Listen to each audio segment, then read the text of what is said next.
start YouTube. Okay. And then I lost my hostship, but it's coming back. Okay, so this is a karmic thing. She and I never give a talk when she's here and doing what, and there are not technical difficulties. Can you remember a time when there wasn't, when you and I were working together? It's hysterical. Ding dong, karma delivery. So, I'm sorry, thank you. Kamala. Let's have some humor about this. And I don't know who's on. It just says spiritual programs host, and that means I can't share my screen.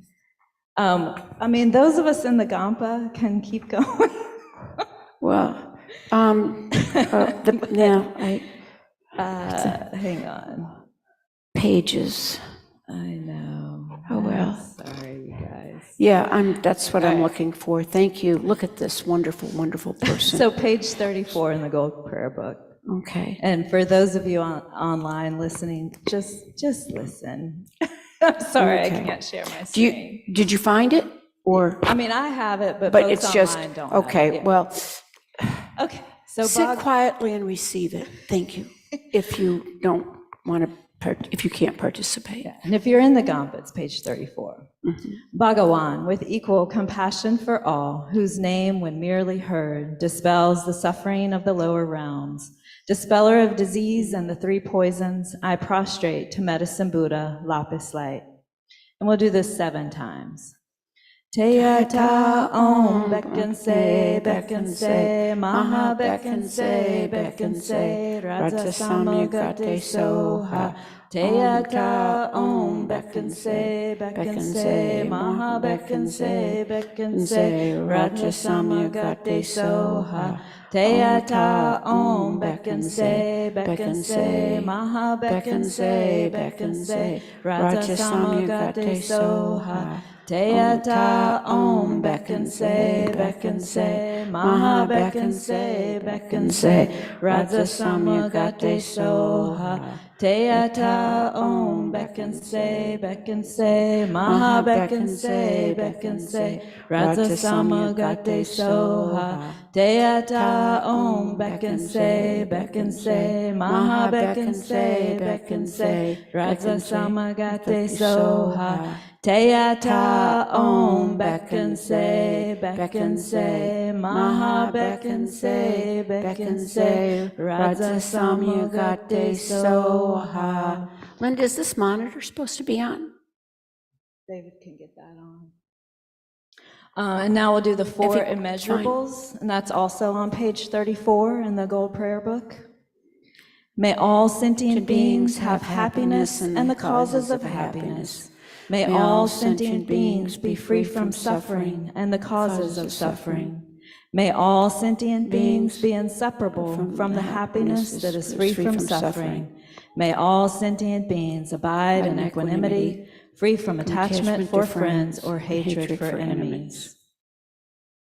And then we'll move to page 37 and do Chenrezig verse, praise and mantra.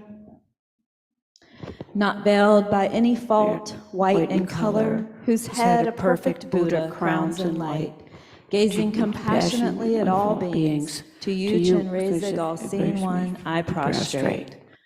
Om Mani Padme Hum, Om Mani Padme Hum, Om Mani Padme Hum, Om Mani Padme Hum, Om Mani Padme Hum, Om Mani Padme Hum, Om Mani Padme Hum, Om Mani Padme Hum. And then also at the bottom of page 37, Green Tara, verse of praise and mantra. Tare liberates from cyclic existence. Tutare liberates from the 8 fears. Tare liberates from all sickness. I prostrate to the liberator, Mother Tara. Om Tare Tu Tare Tu Are Soha. Om Tare Tu Tare Tu Are Soha. Om Tare Tu Tare Tu Are Soha. Om Tare Tu Tare Tu Are Soha. Om Tare Tu Tare Tu Are Soha.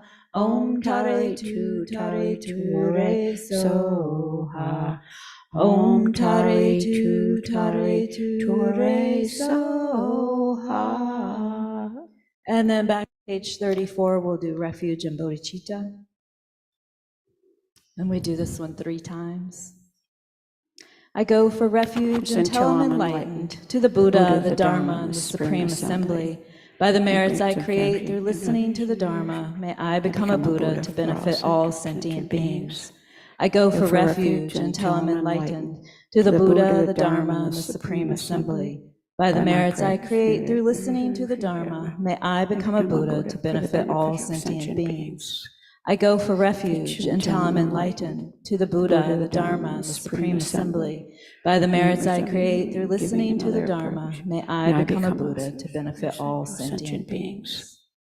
Okay. Thank you. Thank you very much. Well, sorry, folks on Zoom. So let's see. Well, I picked well, first of all, I'm going to ask if people are willing. I'm going to be asking for people to, oh my gosh, talk to each other, and possibly, but also share. And if you feel comfortable, can you move a little more forward and, be a little more connected, so to speak? And if you're not comfortable, fine, stay where you are. And real quick, since we do have folks on Zoom and online on YouTube now, if you do have something to contribute, if you could wait for the microphone. Lee over here, Lee can raise your hand. Lee will bring the microphone to you, and if you can speak, hold it close and speak into the microphone.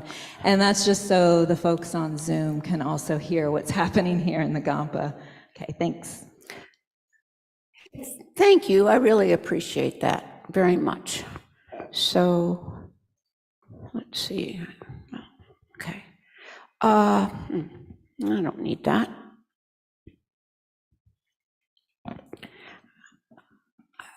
Well, I don't know if they said what my topic is supposedly today. Rabina says they give her a topic and then she talks about what she wants, so whatever comes to mind. So I decided that I would talk about something that I have vast experience with, and that is anger. And what I have is vast experience with the experience of anger and cultivating it, continuing the mind on the hamster wheel, and not a whole bunch of experience with the antidote. Although I have heard what the antidote is, let's not even try to count. And so I thought, that's what I really want to talk about. Partly because for my own well-being, I had to do some work to do it. And, I'm a little bit, for those people who are older here, I'm a little bit like Maynard Krebs from Dobie Gillis. What? Work? So that's, if you're young, you might not know that, but that was his response to the notion of work.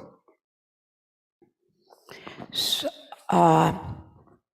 if I could get to my outline, that would be a good idea.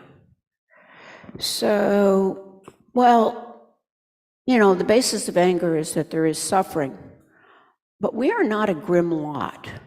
I've watched videos about other spiritual traditions talking about Buddhism. And one of the ones that shocked me the most, and was this person gave an overview of Buddhism, and all the inaccuracies didn't really, kind of bother me. I try not to be the Dharma police. But at the end, he said, he had lit this candle, and he said, when you reach nirvana, and he stuck it in a pail of water, you're gone. That's the point. And I thought, Now that's a really interesting view of nirvana. Now, if I had confidence in this guy, and he said that, I would, is this the path I want to follow?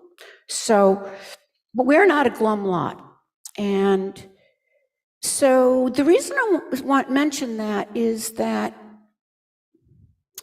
I believe very firmly that fun, laughter, and opportunities for joy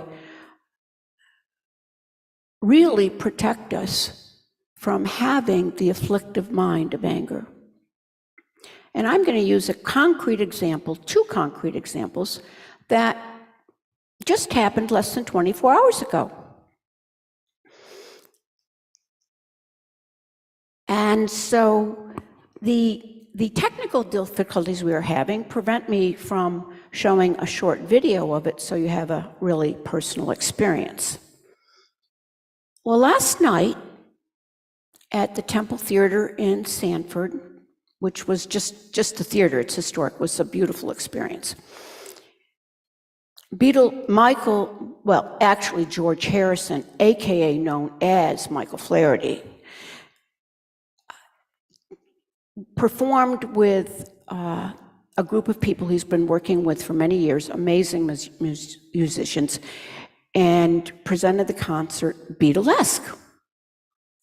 I have to tell you, first of all, the concert was over the top wonderful. Being a child of the 60s. So, but the thing that was most amazing is I looked around and the fun and the happiness on everybody's face. And it was the age range was from probably not quite adolescent up through somebody that was 80, or at least 80. And it looked like the musicians were having fun. You know how when you go to a lot of concerts, you know that they just stepped into the recording they're going to repeat, that they've been done for a really long time. Some are more interactive with the audience. All four of these people were, connected and giving us this gift. Well, the highlight of it in terms of fun and joy, is they did a song. Was it Twist and Shout, Michael? Was this? Yeah, okay, just trying to work on my memory. And people were up dancing. And there was a small cohort of Kadampa Center people there. There were 6 of us. And one of the people who was a devoted member of the center, service, incredible dedication to the Dharma, was up dancing. And this person tends to be quite serious. There was an 80-year-old man whose wife was trying to make him sit down, who was dancing, and I was in robes, so I thought I wouldn't start dancing. That might not be a good idea. So I believe that moments of samsaric joy, give us a chance, I hate and I keep saying it, give us a tiny glimpse of what we're looking for. What we're working for is this bliss. And nobody disliked each other that night, at least the time they were in the concert. I could see people smiling at each other and nodding, and so that was, I wanted to share that because I think that we get so busy and, don't take care of ourselves in that kind of way, that it makes the arising of uncomfortable feelings easier to happen.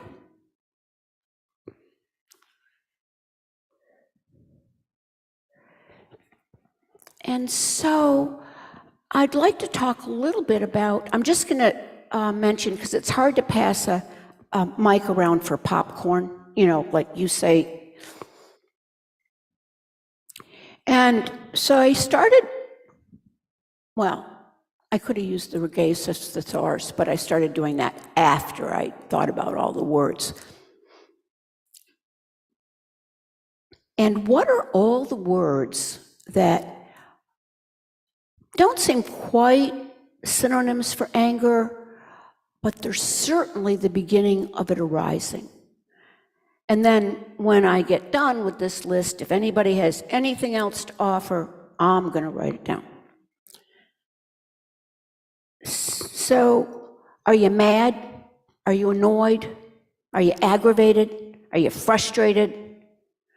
Are you defensive? Are you exacerbated? Indignant, resentful, furious? Now, rage. I can tell you all about rage. Infuriated, impatient, outraged, temper tantrum. I think we had an earlier example of that. Enraged, I already got that one, sorry. Inflamed, crazed, vexed, appalled, affronted, seething. And some of our words, he was a raving maniac. Any words anybody wants to add to that? That would describe, that beginning of the arising. Is that a fairly comprehensive list? What? Well, great. Triggered? What? Triggered? Is it triggered, like a trigger? Triggered, okay. Yeah, and I guess what I would say about that is when I was doing this, there's a difference between what the anger, but the anger or annoyance is a response to a trigger. So part of how we start an antidote is trying to analyze our triggers and run.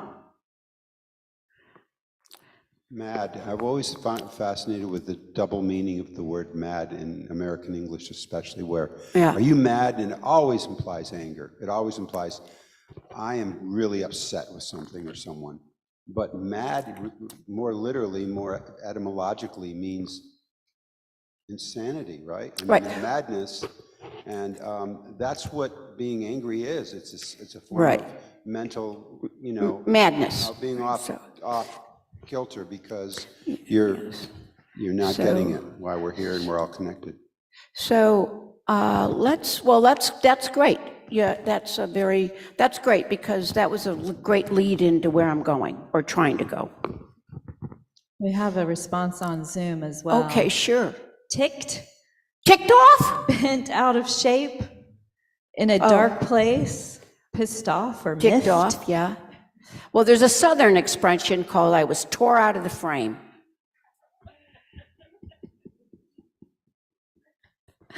That's great, thank you.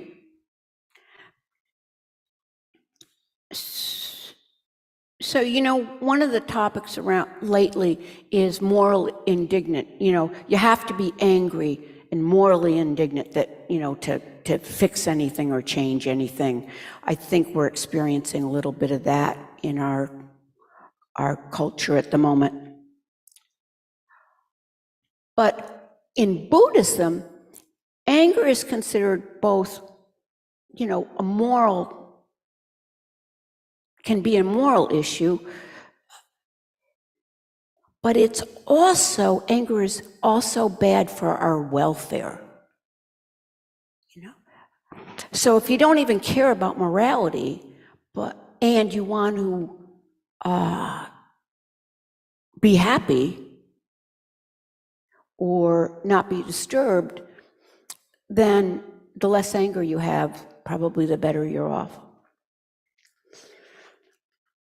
I'm going to talk a lot about why should I talk when Shantideva said it all? And the Bodhisattva's way of life. But an antecedent to him was a Sangha who wrote the Abhidharma. It's called Abhidharma Samuccaya. And there's also the Abhidharma Kosha. And I don't know enough to remember if they're the same thing. What is anger? It is a mental aggression that is a form of enmity occasioned by a present offense. Its function is to serve as a basis of violence, the taking up of, an example would be the taking up of arms. I gotta watch the clock. Oh, it's already 10. I gotta rush. So there's a teacher named Joan Halifax. She's a Zen teacher, and but she's maybe a couple of years older than I am. And she was talking about the peace demonstrations in the 60s. And she was talking about when you were protesting and if there were cops and they were trying to keep you in a particular area or whatever, that many of the demonstrators, screamed obscenities, at the quotes, pigs. And what she said, what I realized after a demonstration was, we're there protesting violence, and here we are revving ourselves up and screaming in anger. And she said, I realized that I had work to do. That was completely unacceptable to me. I could be against, I could be protesting, and it was not okay to be verbally abusive of the people there. And I protested enough in the 60s that I can tell you, the GIs did their job when they were called out, but they weren't particularly happy about doing it. Some of them were, some of them had a delightful time, but most of them were not. I don't have time to tell you the story of when a GI saved my front teeth and my nose. So he begins to, I'm going to go through what I really liked, and this was before Shanti Deva, and Shanti Deva would have known all about this, because he was at Nalanda, I think Nalanda also, three centuries before Shanti Deva. And so he talked about the elements of anger. And I have been very resistant to 51 of this, and 8 of this, and 12 of this, because Buddhists love lists and stuff. But this was a list that I thought, oh, that's why I'm supposed to be doing this. This could help if I understood how it was broken down. So the thing he says is anger involves the perception of a wrong. And it could be a wrong I did to myself, like when you beat yourself up for making a mistake. And I'm sure no one in here has ever done that.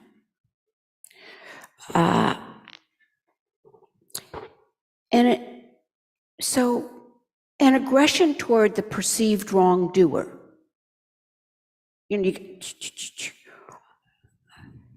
Which we might, I really love it. This, he doesn't say it, but the translator says it's the payback wish. Can you suffer because you hurt me? And it functions as a condition for our behaving in a harmful way, including that story about they did this and they're so rotten and inconsiderate, and after I've done so much for them, what are they? And then putting them in the little black book of resentments so you can replay the hit.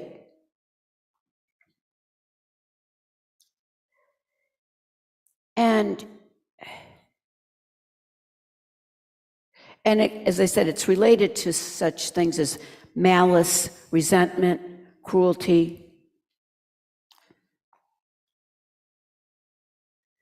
So what is enmity? It is aggression towards sentient beings, towards suffering itself, or toward painful circumstance. Its function is to provide a basis for unpleasant states of being and bad behavior. And it is painful by nature. Now, patience may be difficult,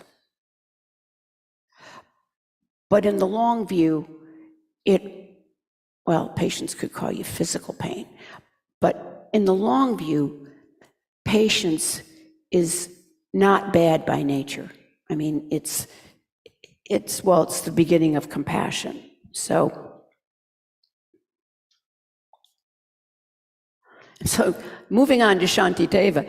Shantideva insists that whatever anger promises to do for you, compassion will do it better.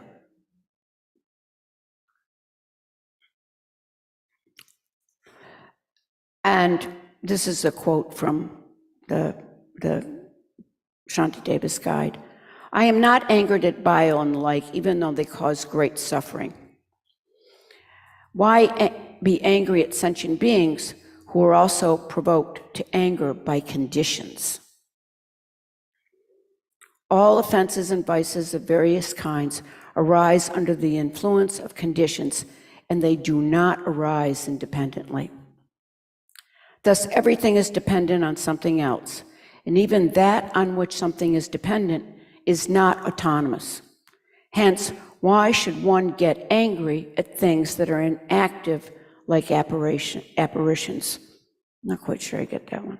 But to the contrary, by contemplating the suffering involved in the causal process that results in some harmful action, an empathetic understanding automatically arises. According to Shantideva, just as ignorance promotes anger, the inverse is also wisdom promotes compassion. Now, when I was trying to do this, is a conglomeration of quotes from different readings, but what dawned on me was how whenever you work on anything in the Dharma, whether it be generosity, patience, but I'm just talking about patience, it covers every essential aspect of the Dharma. For example,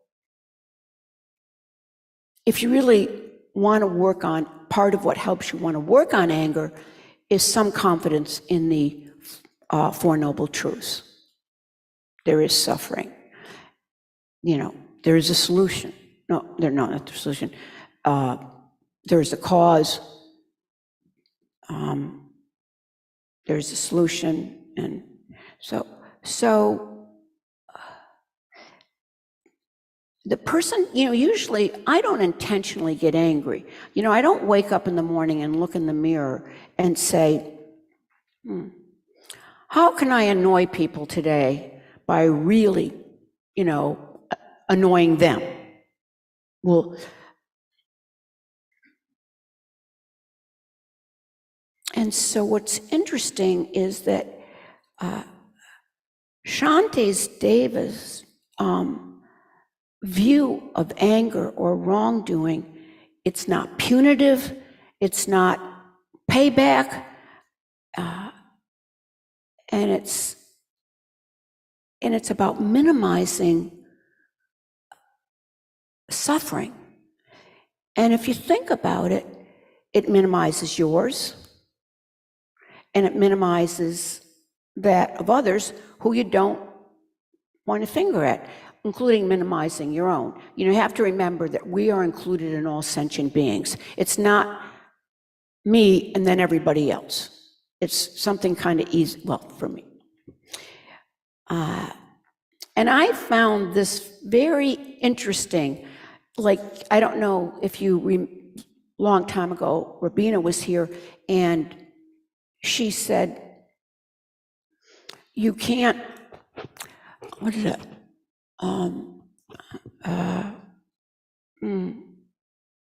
There's no word for guilt in Tibetan or Sanskrit. There's a word for regret, to look back with sadness, but not guilt. So I found this interesting, and I had never seen this before.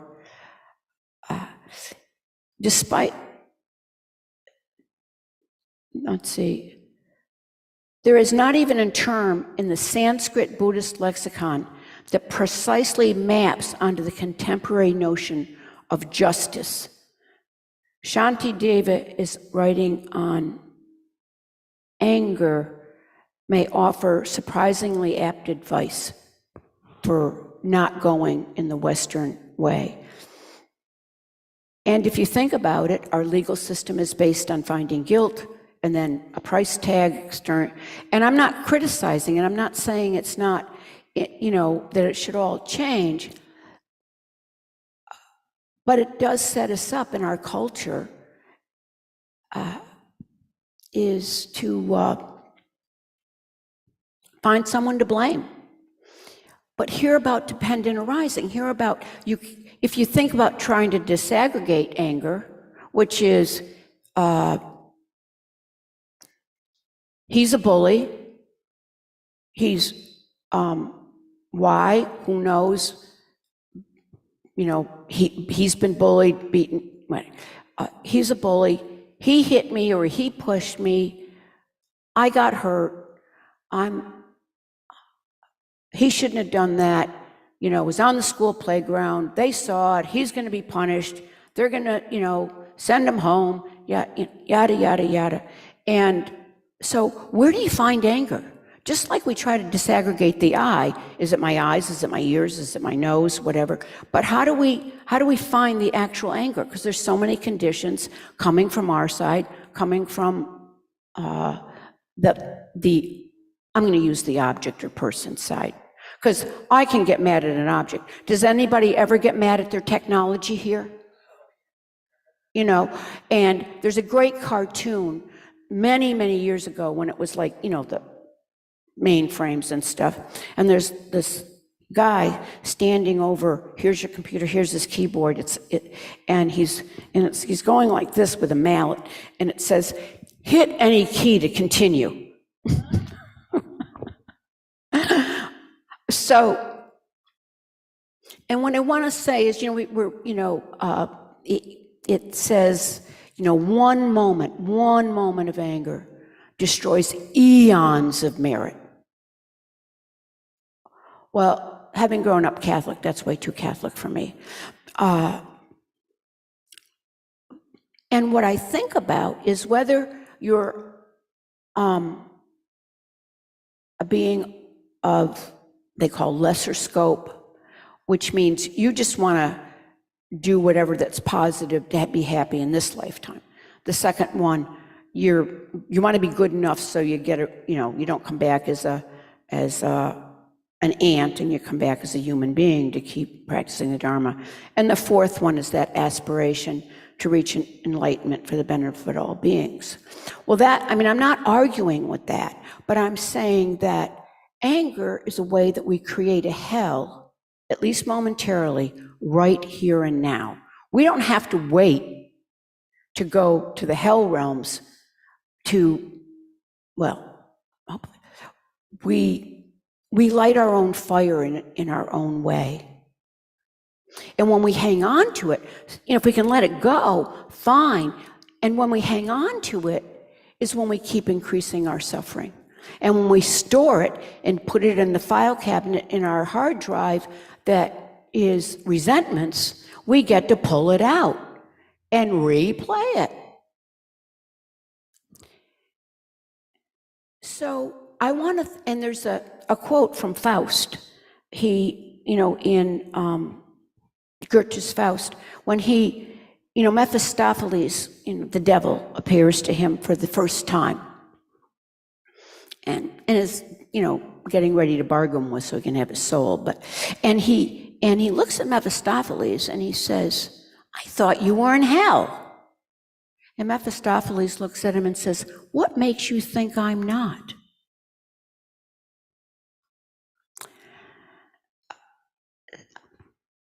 So,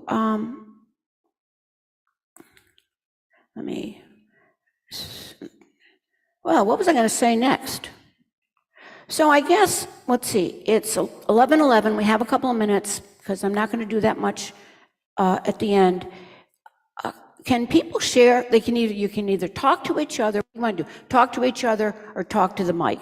I guess since we're recording, probably best for people to talk, not as a group, right?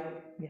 Okay. On the mic. Yeah. Preferably. Okay. So are people willing to share about a little bit about what kinds of triggers or experiences that it's very easy for the anger to come up with. And are there any things that you've begun to use that help you get some distance on that?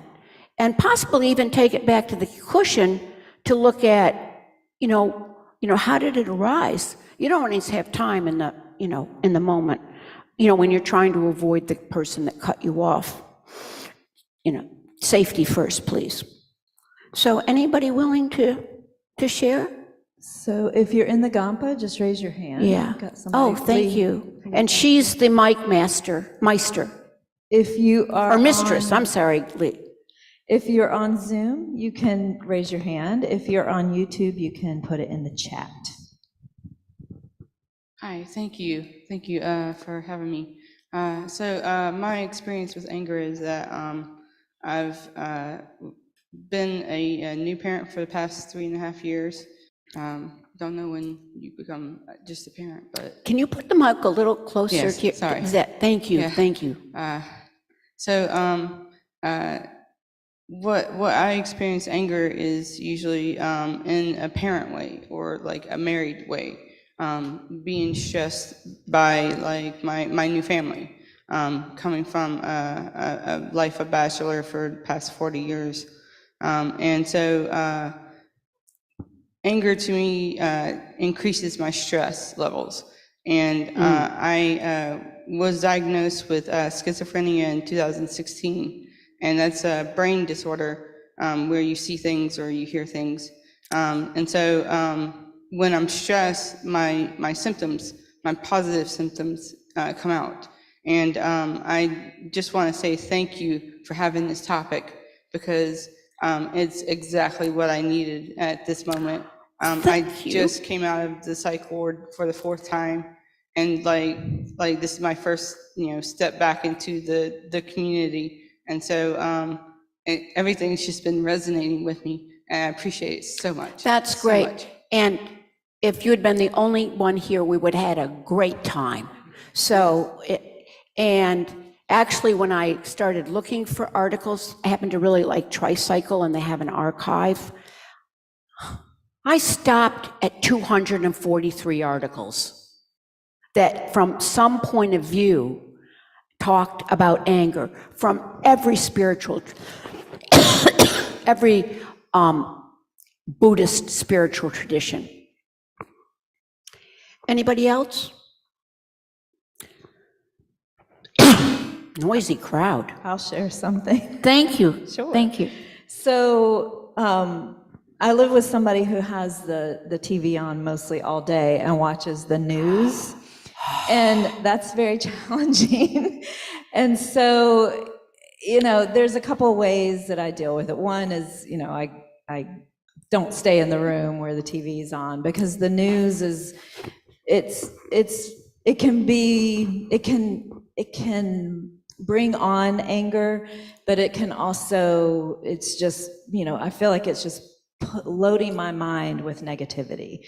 Whether it's, something horrific happening or shootings or, the politics and so on and so forth. So one way is to just, avoid it and, not be in the room. The other way is, when it comes to anything, whether it's violence or politics, is to, really think about the minds of those people. And and have this, try to generate the compassion of, what kind of mind that person has and how difficult it is to live with a mind that is constantly angry, so much so that,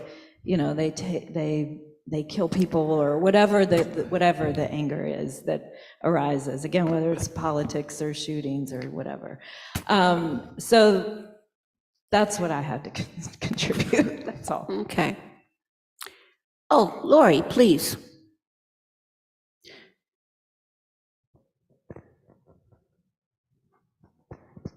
Thank you for your service, Lee. Appreciate it. Thank you, Mike Meister.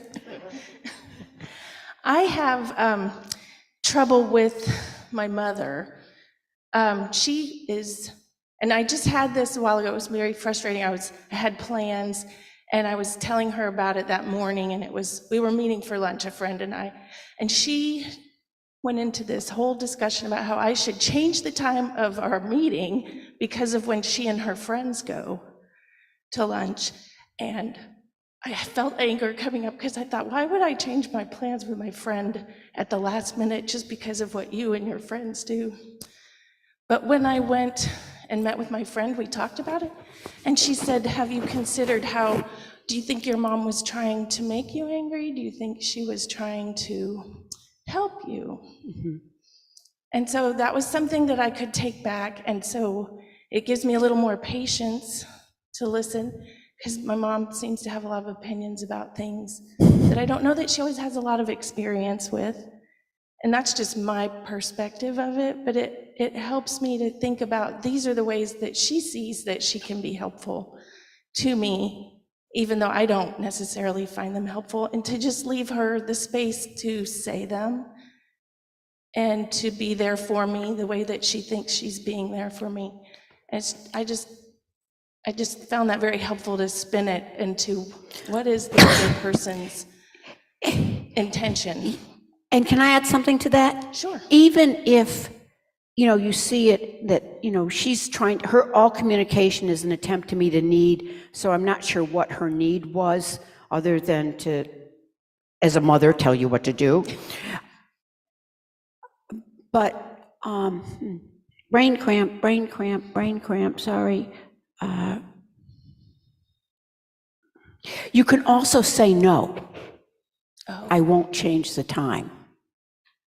Because the no, you're not, you're abandoning yourself. And if she said, I got to go to the emergency room, and you said, I got a date for with a friend for lunch, I'll pick you up afterwards, that might be a little different. Yes. And you're not saying that, and you're not interfering with her seeing her friend. Right. So, a friend of mine says, no is a complete sentence. That is true. Thanks. David, please. Anybody else before I rattle on?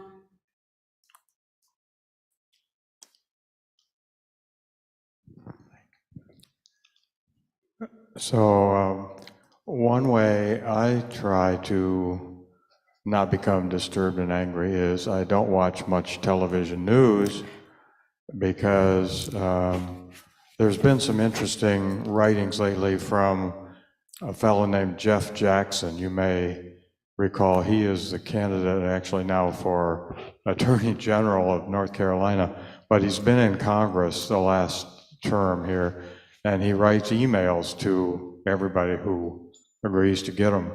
And he talks honestly about what's really going on in Congress. And one of the things he describes is how a small group of representatives are only interested in television attention, and the way they get it is to portray themselves as incredibly angry. They've got radical programs, and when the TV cameras are off, they wouldn't behave that way at all. They're just colleagues in Congress. But the way they're trying to get enough notice to get reelected is to make a big fuss and get television time, so their names will be known to their constituents, some of whom are all filled with anger and resentment and et cetera. But, and then of course you reflect on the fact that every channel that depends on viewers is trying to attract them by doing something that will grab their attention, and going on about horrible accidents or crimes or just angry people is a way they do it. So I just find the whole thing that it's best to avoid even paying too much attention to it, and then I can more quietly read about it in the newspaper later, and I really don't need to know minute by minute what crazy people who are really harming society, I think, in Congress are doing. And I'd like to follow up on that, because one of the things in for all of us is, and I agree with you about minds, I do not want Donald Trump's mind.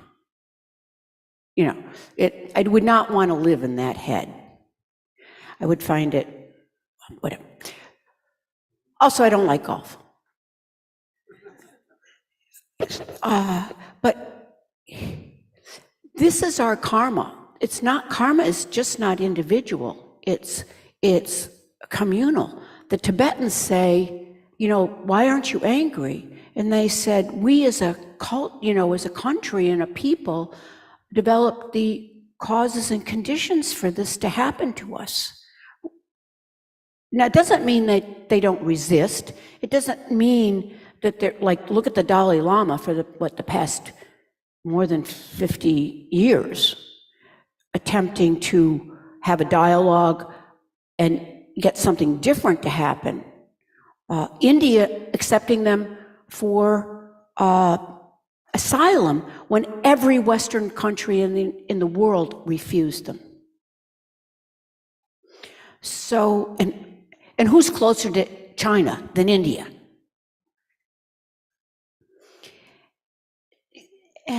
So it's you know, remembering that it's you know, right here, right now.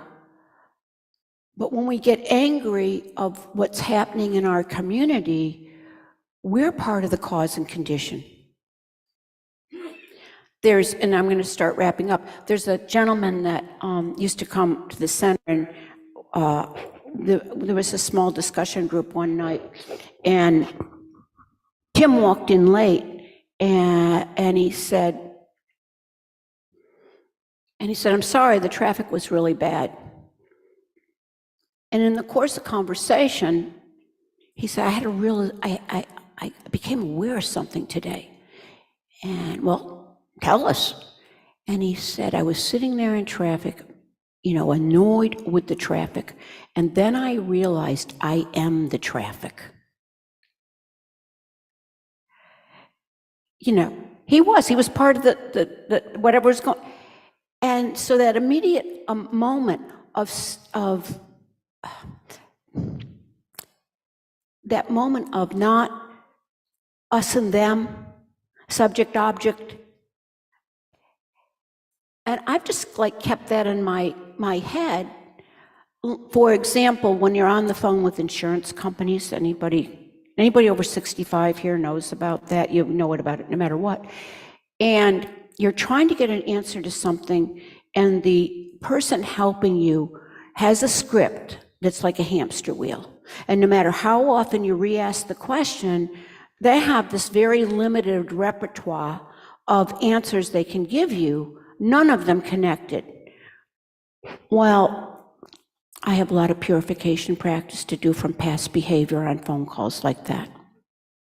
But what I've learned to do is say, you know, this has become a very difficult conversation for me, and I'm not going to be able to talk calmly about this, so I'll call back.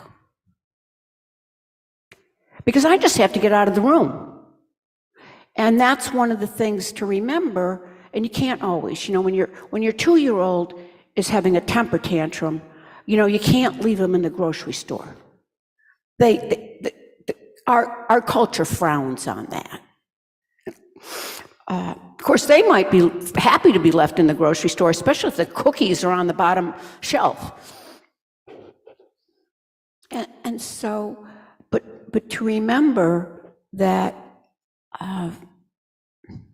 yeah. And one of the things I've begun saying to myself is the Dharma is everywhere. The Dharma isn't on the cushion. It isn't in this room. It isn't, if I can't take it off the cushion in some way to help my mind and possibly to be of, at least not disturb other people's minds, sometimes be of benefit, then what's the point? What's the point? And I'm going to tell, oops, I have 3 minutes, right? Okay. maybe 5, I can, okay. So I'm going to tell a story that's from a children's book. I love children's books. I spend more time in the library in the children's section than I do, in the... And it was a story about a king and his kingdom. He was having a big party, I guess a feast and this and that, and so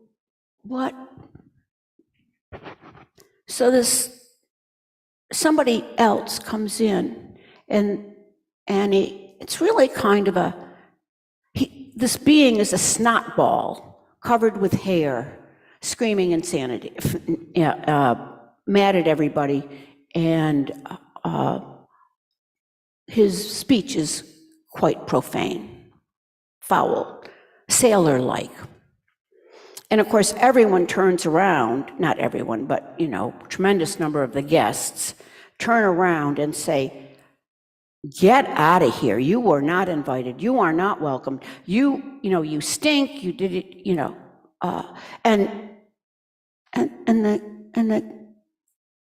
and of course, the more they screamed at him, the bigger and uglier and more profane the creature got, because I don't know if, androgynous.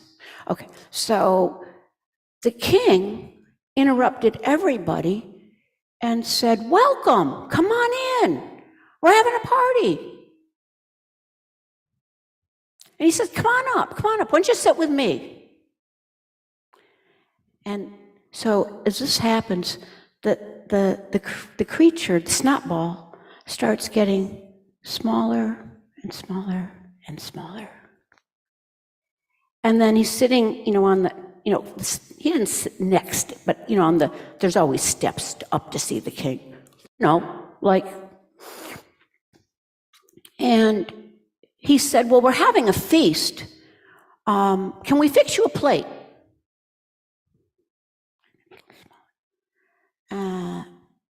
And he said, "Well, we have, it's kind of an American feast. It wasn't a doll.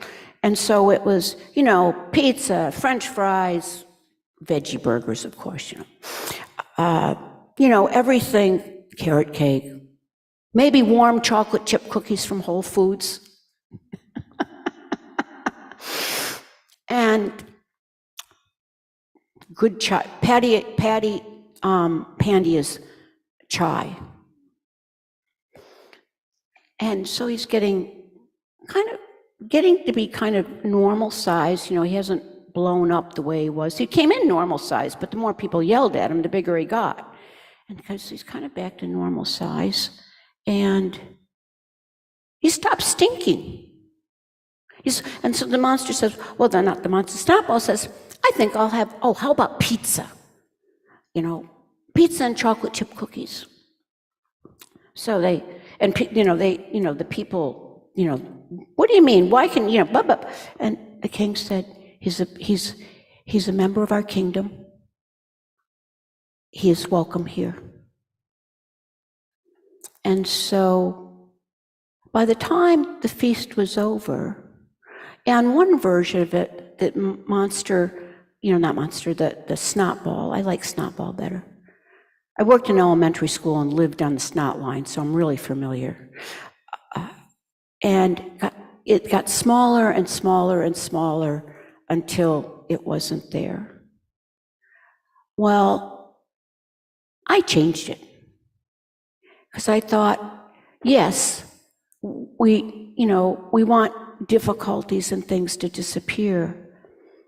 And how do we transform them without going, a snit, having a snit, that's another word for anger. She's just in a snit. I get my robes in a knot. So I thought, oh my gosh, he needs to be welcomed into the kingdom, and the Buddha did that, the guy that murdered 999 people, and I'm not going to tell that story, but there's Milarepa, who learned magic and then So all I ask is about ignorance is, Thich Nhat Hanh, when people came to him and they were just babbling anger, said, are you sure? You know, that invitation to see more than what's going on at the moment. And that we can't know all of the conditions that have someone else. But it doesn't mean we can't take care of ourselves. That's the catch. You know, Buddhism doesn't say, be a doormat. That's nowhere in the sutras that I know of. I don't think they had doormats. So I am going to just close before, if I can find the sheet, because I hope I can, but if not, I'll be able to pull it up. So here it is. There is, and I find this amazing, this poet, her name is Joy Harjo, and she was the Poet Laureate of the United States from 2019 to 2022, which I think is pretty laughable, not because she's Native American, but we're still trying to get rid of most of the Native Americans by taking whatever land they have left or oil things. And so we honor Native Americans with making them Poet Laureate. I don't think it had any effect on the oil pipeline, I assure you. But I love this poem. In whom do I call my enemy? An enemy must be worthy of engagement. I turn in the direction of the sun and keep walking. It's the heart that asks the question, not my furious mind. The heart is the smaller cousin of the sun. It sees and knows everything. The door to the mind should only open from the heart. An enemy who gets in risks the danger of becoming a friend. Well, as a Buddhist nun that I had lunch with one time, and I quoted something, and she slapped her slapped her down, hands down on the table, and said, "Who wrote that? That's Dharma." So thank you all for listening. I hope I didn't disturb any mind streams by my disjointedness or wasn't relevant to you, but I thank you all for being here. Linda, thank you. Thank you, Khando. I will share, a student on Zoom put a little quote from, I think it's Shanti Deva's Guide to the Bodhisattva's Way of Life. It's whenever and this relates to your snot monster. Whenever I see sentient beings who are wicked in nature and overwhelmed by negative actions and heavy suffering, I hold such rare ones dear as if I had found a precious treasure. So thanks for sharing that. Oh,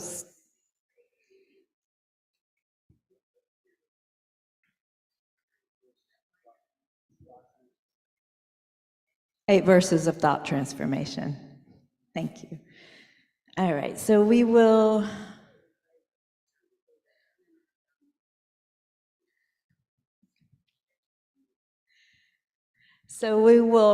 do dedication prayers. If you turn to page 246, we'll recite Shanti Deva's dedication verses. Page 246. May all beings everywhere, plagued by sufferings of body and mind, obtain an ocean of happiness and joy by virtue of my merits. May no living creature suffer, commit evil, or ever fall ill. May no one be afraid or belittled with a mind weighed down by depression. May the blind see forms and the deaf hear sounds. May those whose bodies are worn with toil be restored on finding repose. May the naked find clothing, the hungry find food. May the thirsty find water and delicious drinks. May the poor find wealth, those weak with sorrow find joy. May the forlorn find hope, constant happiness, and prosperity. May there be timely rains and bountiful harvest. May all medicines be effective and wholesome prayers bear fruit. May all who are sick and ill quickly be freed from their ailments. Whatever diseases there are in the world, may these never occur again. May the frightened cease to be afraid and those bound be freed. May the powerless find power, and may people think of benefiting each other. For as long as space remains, for as long as sentient beings remain, until then may I too remain to dispel the miseries of the world. And then we'll do the long life prayers, first for His Holiness the Dalai Lama on page 244 of the Gold Prayer Book. In the land encircled by snow mountains, you are the source of all happiness and good. All-powerful Chenrezig Tenzin Gyatso, please remain until samsara ends. And then page 245, long life prayer for Khensa Rinpoche. The one who mastered his speech at a very young age, the one with great patience who received the name Awatare, the one with great precision who spread the teachings of Lama Tsongkhapa on bliss and void, Lama, ornament of the yellow hat tradition, please remain until samsara ends. And then on the inside back cover of the Gold Prayer Book, we'll do a prayer for the swift return of Lama Zopa Rinpoche. Peerless teacher and assembly of the children of the victorious ones, Shravakas and Pratyeka Buddhas, victorious Lozang, father and sons, along with the lineage masters, all the objects of refuge of the infinite lands, please bestow the virtue and goodness of accomplishing this prayer here and now. Holding and spreading the Muni's precious and complete teachings through explanation and practice, you wore the armor of patience that is never discouraged. Incomparable Venerable Guru, to you I make request. While striving single-pointedly for the sake of the victorious one's teachings, the sole gateway through which all benefit and happiness emerge, and from other living beings, you suddenly departed to peace. What a great loss. Nevertheless, through the undeceiving truth of the blessings of the ocean of the three jewels and the great waves of bodhicitta of the children of the victorious ones, may the smile of a reincarnation swiftly beam in glory for fortunate disciples. And then on the inside front cover, we'll do the long life prayers for Geshe Gelik and Geshe Sangpo. Supreme Guide, you lead us on the many paths of virtue, a shining sun, you give us the best of excellent explanations. Supreme virtuous friend, you're a constant Dharma companion, Lama who has renounced fame, may you ever remain. And then for Geshe Sangpo, you who have steadfast imprints of virtuous qualities and keep the instructions of the glorious Guru in your heart, you who pass day and night with noble activities, great virtuous friend, may you have a very long life. And then we'll conclude with 7 green Tara mantras on page 37, back on page 37. We'll do this 7 times. Om tare tu re so ha. Om tare tu re so ha. Om tare tu re so ha. Om tare tu re so ha. Om tare tu re so ha. Om tare tu re so ha. Om tare tu re so ha. Okay. You'll need to use the mic though.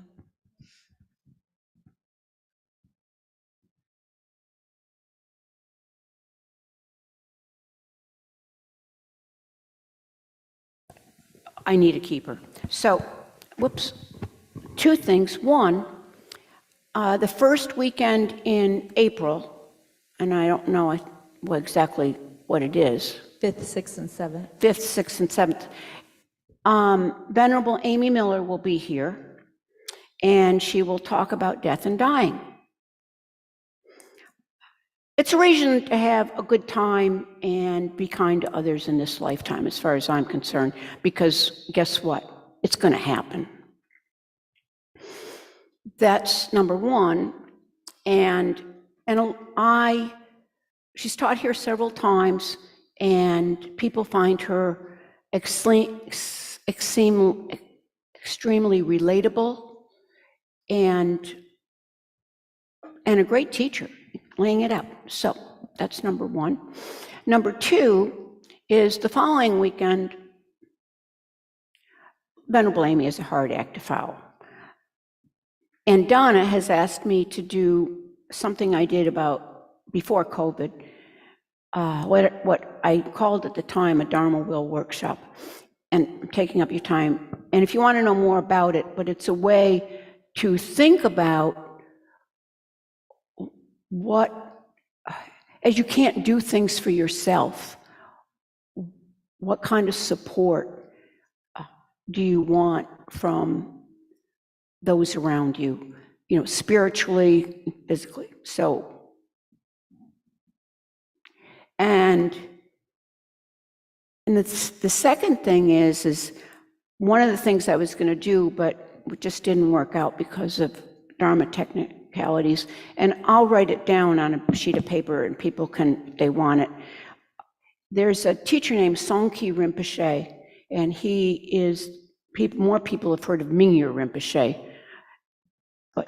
and he has 3 videos on YouTube. And what I need to say about him is he has an incredible lineage, and he's an amazing teacher. He's also a Dharma comic. He really helps you, take it lightly and seriously at the same time. See, no non-duality. And so the first one, it's about 51 minutes. It is 51 minutes long and a few, I don't know what the seconds are. And it's called Befriending Your Beautiful Monster. And it's about anger or afflictive emotions in general. And kind of like, the snot ball, making friends with it. And the mental pliancy. That one's, and then the other one is like 15 minutes long, and it's called the handshake practice, which is it's how he does it. He teaches in English, it's not translated. And so I'm not very good with Tibetan names, but I can spell his, and it's all on YouTube, it's all free. So thank you very much for letting me extend a few minutes.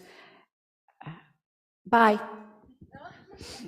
Thank you. Is this potluck day or something? Yes, so stick around, even if you have not brought anything to share, please stick around for the potluck. It starts now. And then one more quick announcement is mark your calendar for May 8th. That's a Wednesday. His Eminence Ling Rinpoche will be visiting and teaching and offering a Medicine Buddha empowerment. See Kadampa Center's website and calendar for more information, because you'll need to take work off if you work.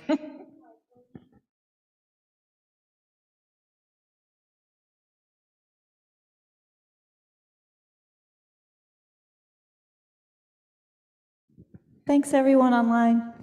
Thanks for your patience. Bye.